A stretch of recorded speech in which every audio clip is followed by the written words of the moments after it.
제6장 경찰관 직무집행법에 대해서 보겠습니다. 먼저 이 조문들은 기본적으로 어느 정도 암기를 할 필요가 있겠죠.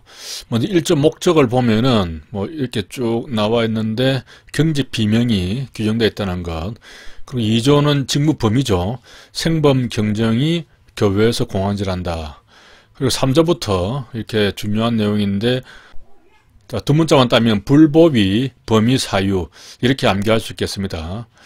그리고 그 뒤에는 이제 장구, 분무 또 그렇게 암기도 할 수 있겠습니다. 자, 불신검문을 보면은 이 내용은 워낙 중요하기 때문에 꼼꼼하게 여러 번 봐야겠죠. 근데 시간상 이렇게 좀 요약된 것만 보도록 하겠습니다. 먼저 성질을 보면은 불신검문 성질은 대인적 즉시 강제로 보고 있죠. 우리 실무종합에서는 여기에 대해서는 학설 대립이 있습니다. 그래서 우리 실무종합에서는 불신검문 하는 것을 그 실질적 의미의 경찰로 보고 있죠. 실질적 의미의 경찰은 원래 일반 통지권에 기해서 명령 강제하는 행위인데 이것을 명령 강제하는 행위로 보는 것이죠. 그래서 대인적 즉시 강제로 보는 것입니다. 실무종합에서는 형식적 의미의 경찰과 또 실질적 의미의 경찰이 동시에 만족하는 행위로서 이 불신검문을 보고 있죠. 그렇게 보면 되겠습니다. 자, 불신검문 불응제에 대한 처벌 규정은 없죠. 우리 경직법에서 처벌 규정은 딱 하나밖에 없습니다. 경찰관의 그 직권 남용에 대해서 1년 이하의 징역에 처한다는 그 하나밖에 없습니다.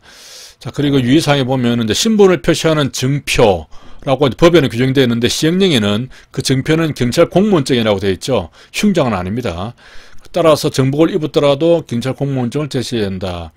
대법원은 대상자가 검문한 사람이 경찰관이고 검문 이유를 알았다면 신분증을 제시하지 않았다고 해서 위법한 공무집행이라고 팔 수는 없다라고 판시를 했습니다.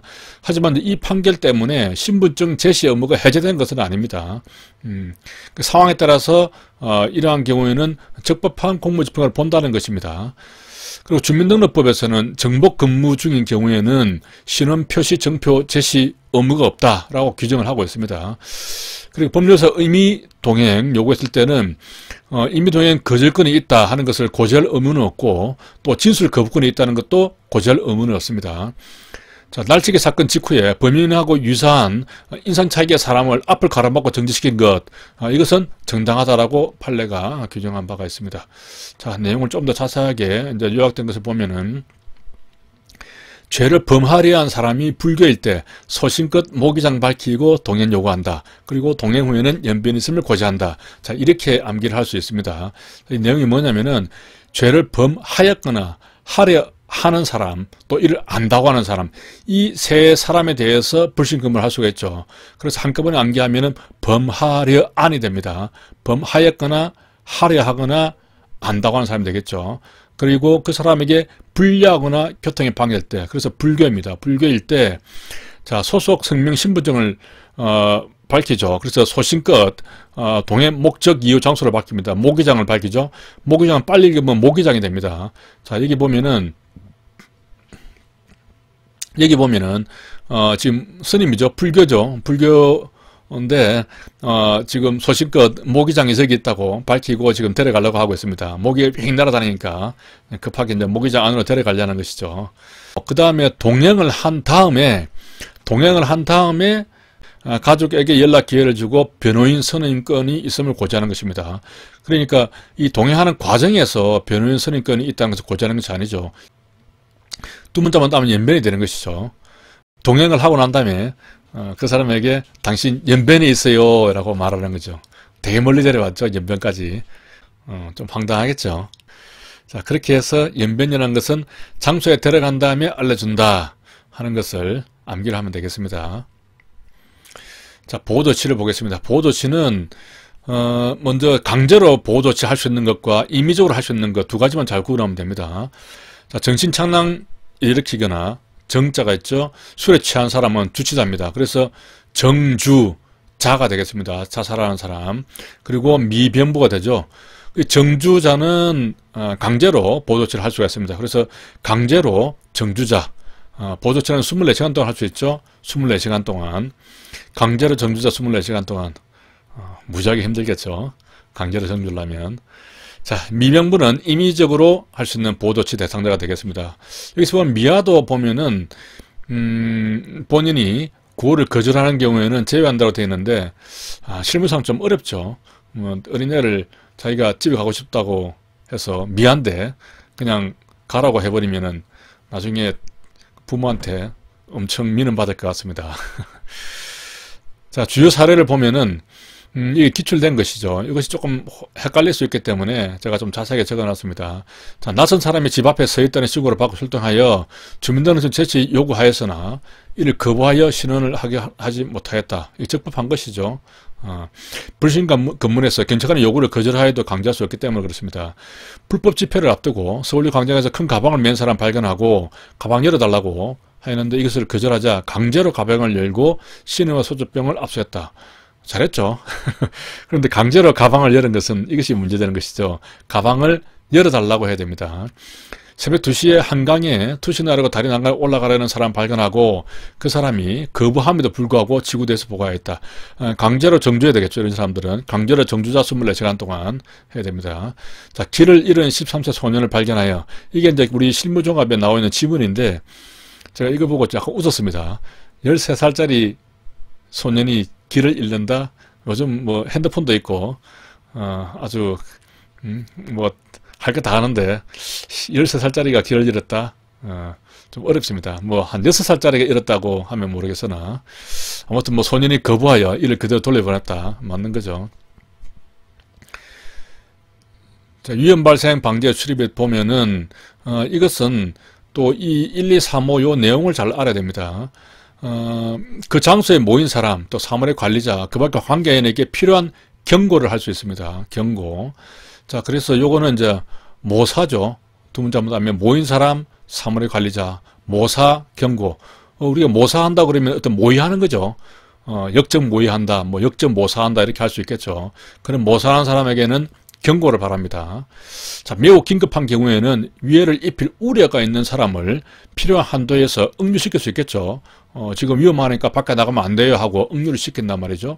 혹은 뭐 피난도 시킬 수 있습니다. 그래서 위해를 입을 우려가 있는 사람은 응유 피난을 시킬 수 있는 거죠.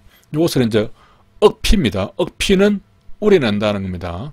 우리가 그 사골 같은 거 구울 때 보면은 찬물에다 사골 담가놓으면 피를 좀 우려내야 되죠. 그래서 억피를 우려냅니다. 우려낸다. 그 다음에 그 장소에 있는 사람, 또 사물의 관리자, 그 밖에 관계의 위해를 방지하기 위하여 필요하다고 인정되는 조치를 하게 하거나 직접 그 조치를 하는 것입니다. 경찰관이 하는 것이죠.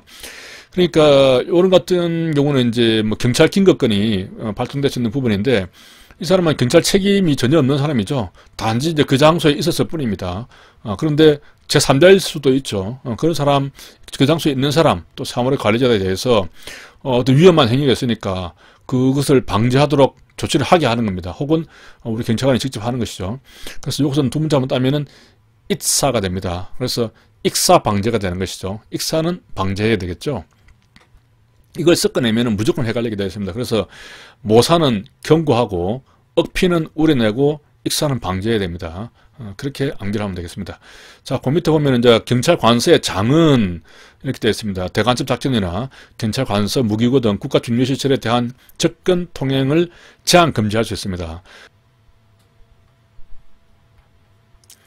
자, 이 헷갈리는 조치들의 비교를 한번 해보겠습니다. 자, 불신 근무는 아까 얘기했듯이 범아리안 불교이면 소식권 모기적 맡기고 임의 동의하는데 이때는 24시간 내에 이제 그 서장에게 보고를 하게 되겠죠. 그리고 동의하고 난 다음에 또 연변권을 고지를 합니다. 당신 연변까지 왔어 이렇게. 그리고 있을 수 있는 시간은 머물 수 있는 시간은 6시간 이내가 되겠죠. 자, 보호조치는 강제로 정주자 24시간 동안 임의로 미병부 할 수 있고 이 사람은 의료기관이나 공공구호기관 또 경찰 관서에 보호조치를 할 수가 있습니다. 이 경우에는 지체 없이 연구자에 연락해야 되고 즉시 서장에 보고하고 서장은 이제 공공구호기관에 통보를 합니다.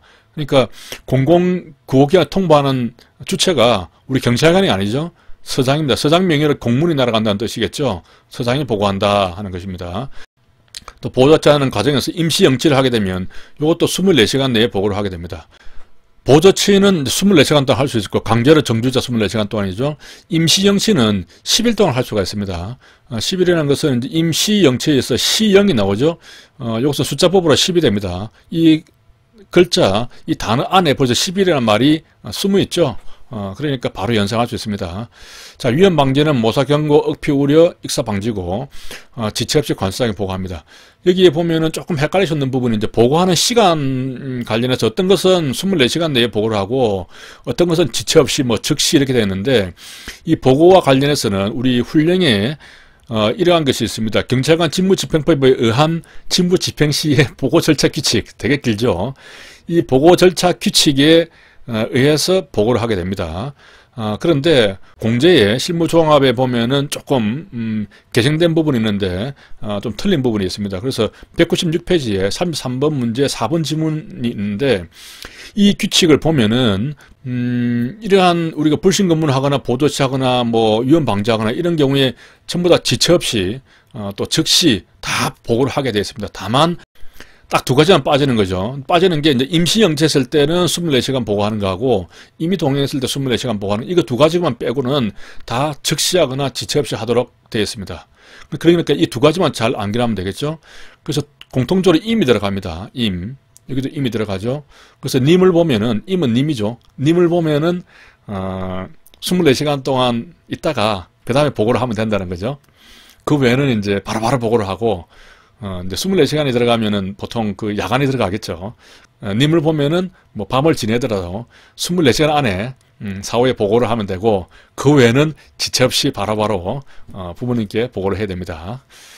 자, 다음에 이제 무기나 장구를 사용했을 때 지금 이 공제 실무 종합에는 이 규칙에 따른 보고를 하라고 되어 있는데 이게 개정이 돼 가지고 경찰 물리력 행사 규칙이 있죠. 작년에 새로 제정이 됐습니다. 이 규칙에 따라서 보고를 하도록 그렇게 바뀌었습니다. 이것이 뭐 그렇게 되게 중요한 내용은 아니지만은 어쨌든 이렇게 변경이 되었다는 것, 그것만 알고 있으면 되겠습니다. 자, 그 다음에 이제 범죄 예방과 제지.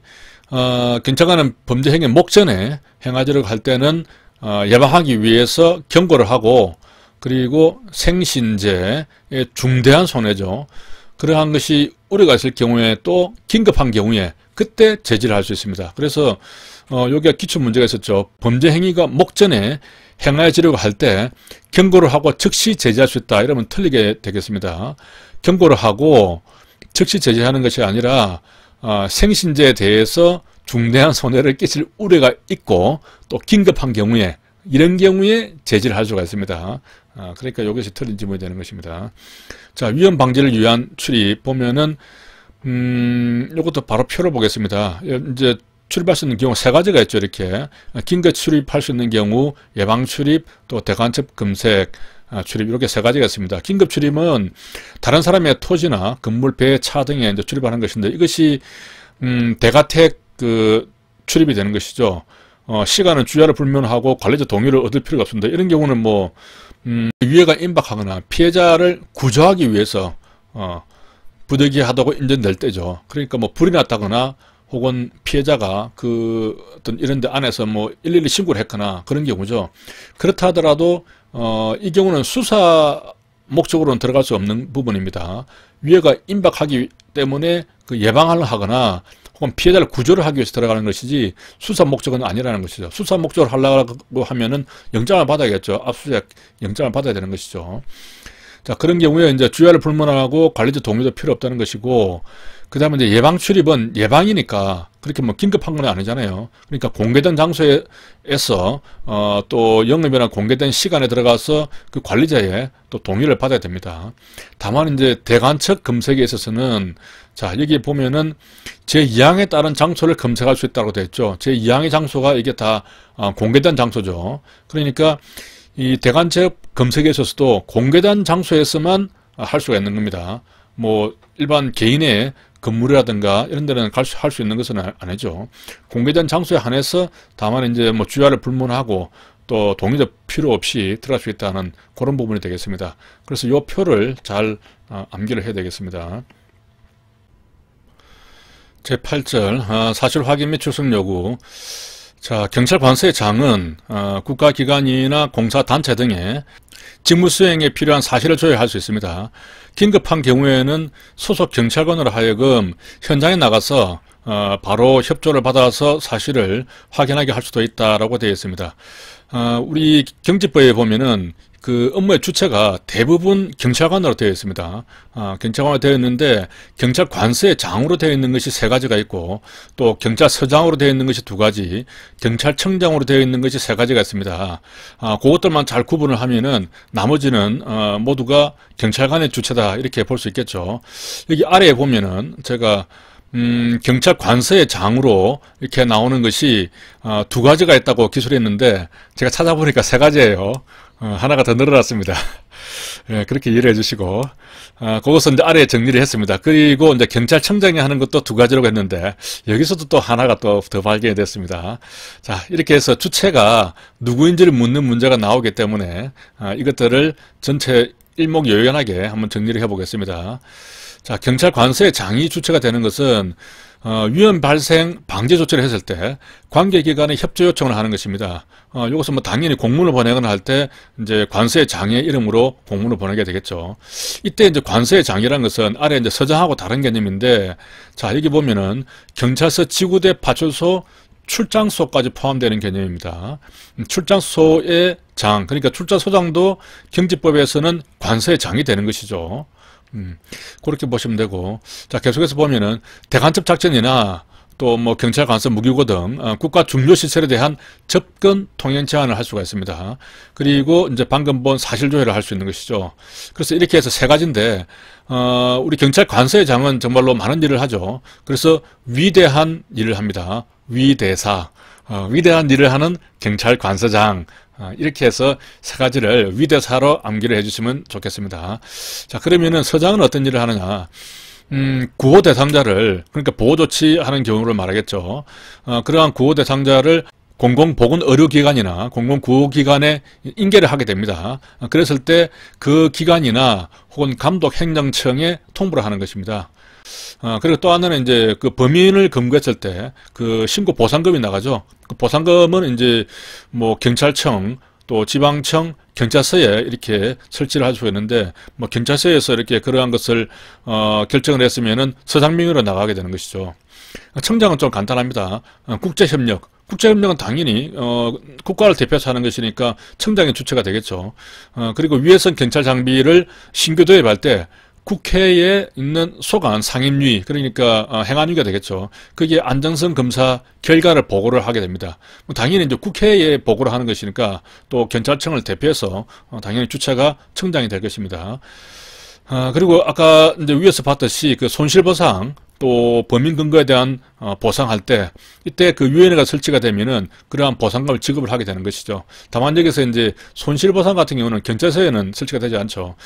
자, 아무튼 이렇게 해서 이 주체가 다른 것, 경찰관이 주체가 아니고 경찰 관서의 장이 되거나 서장이 되거나 청장이 되는 것, 이것들이 이제 시험 문제로 나오기 때문에 또 바꿔서 나오기 때문에 잘 숙지를 하시고 특히 이 위대사를 잘 암기를 하시기 바랍니다. 여기서 출석요구서를 보낼 수가 있는데 우리가 일반적으로 출석요구서 보내는 경우는 이제 수사 목적으로 보내죠. 그런데 경직법에서도 출석요구서를 보낼 수가 있습니다. 바로 이거죠. 미행사유가 되겠습니다. 미아를 인수할 보호자를 확인하고 그 다음에 행정처분을 위한 교통사고 조사에 필요한 사실을 확인하는 거죠. 그러니까 행정처분을 위한 교통사고 조사에 필요한 사실을 확인이죠. 행정처분이 아니라 뭐 형사처벌을 하든가 그런 것은 아니죠. 그 다음에 사고로 인한 사상자 확인, 또 유실물을 인수할 권리자 확인, 이겁니다. 그래서 미행 사유가 됩니다. 우리가 미행할 사유가 있으면 뭐 조사를 해야 된다는 건데 그러면 출석 요구서를 보내가지고 또 조사를 할 수도 있겠죠. 그래서 출석 요구서는 미행 사유가 있는 사람에게 보낸다, 이렇게 생각하면 되겠습니다. 자, 여기까지 하겠습니다.